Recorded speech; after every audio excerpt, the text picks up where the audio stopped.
my opinion, but divorced men and baby dads or single dads are a little scary. Why? Because what you do. Because that woman is going to fight for her family. You already got 365 million fucking chances. We already know that.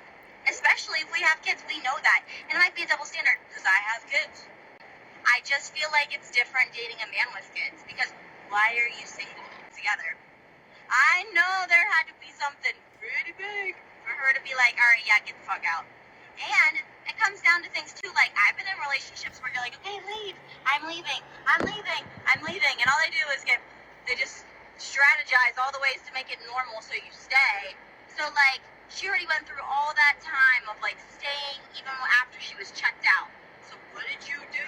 If you are a single mom, then what did you do wrong?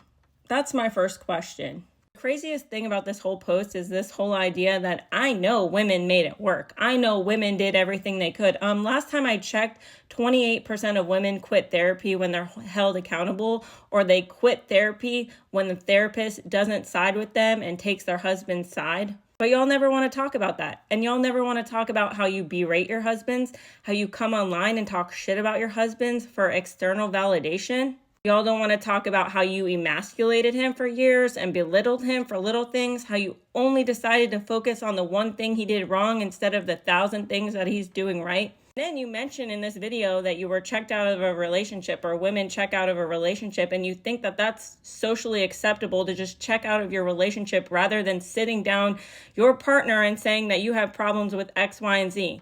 Maybe he didn't hear you in the passive aggressive behavior.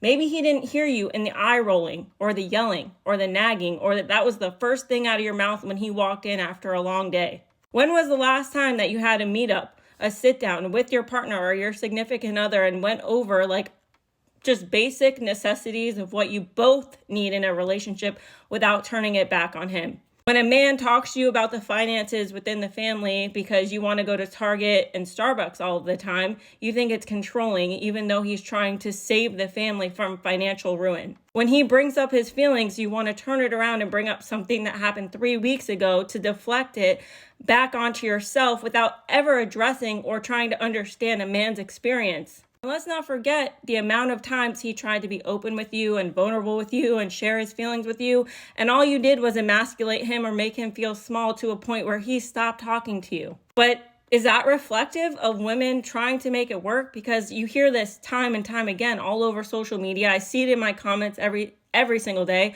I have men reaching out to me, telling me their stories, how their women literally make them feel so small, make them feel like nothing, that they're invisible to the world because their wives don't appreciate them. They aren't loyal. They're on their phones. Snapchat and, guys in their DMs are more important and give them more validation than what they're doing on the day-to-day. And y'all don't ever want to acknowledge that the only reason that relationships even last as long as they do is because men are able to adapt to the ever-changing goalposts that women set. So every time you ask for something and he reaches for it and he makes that goal, you change it. And then he meets that goal and then you change it. And then he meets the next goal and you change it, and so on and so on. And the only reason that the relationship even lasts as long as it does is because he shows that he adapts to your needs and your wants while you stay the same and blame him for all of the problems within the relationship. Because you're not the one changing. You're not the one going to therapy. You're not the one trying to make it work. You're not the one trying to do dates and bring back romance. Your idea of romance is getting him a pair of socks on Christmas and saying happy birthday through text message. Men are consistently filling a woman's cup in the relationship while she's literally breadcrumbing him the entire time, just giving him just enough of affection to make him think that it's something. You don't think there's men out here that haven't been touched or held or loved or even thanked in years, months, all the time, and they're still in the relationship? Is that not symbolic or representative of men that are trying to make it work? And let's not forget the men that are still in relationships because they don't want to lose time with their family, with their children. They know the minute that they get divorced, guess what? Their parenting goes down to 30% because the ex-wife is going to be bitter regardless, because she can't understand how a man could be happy without her, because her covert narcissism is me mentality, and nobody can, if I can't make him happy, then nobody else will.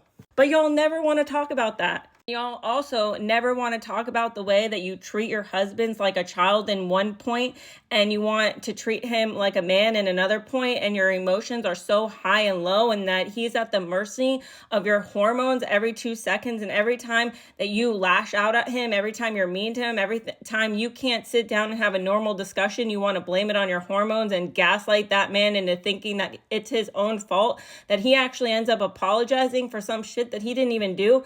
But y'all never want to talk about that either. There are just so many things that women do in relationships. They pretend like they're these healed beings, that they're so emotionally intelligent. And just because you have emotions doesn't mean you have emotional intelligence. In fact, most of y'all won't even take the time to understand your boyfriends, your husbands, or your significant others, because actually understanding your husband would actually break your heart, to understand how lonely and depressed and, invalidated he feels on the day-to-day. And y'all don't even want to acknowledge that you're part of the problem. Let's just add to it. Now you got kids involved. Now you got baby daddies involved. And you can't understand why men don't want to take on children that aren't their own. But on top of that, want to take on all of your baggage, while simultaneously understanding that, damn, your baby daddy must have really had a hard time with you if he also didn't want to stay.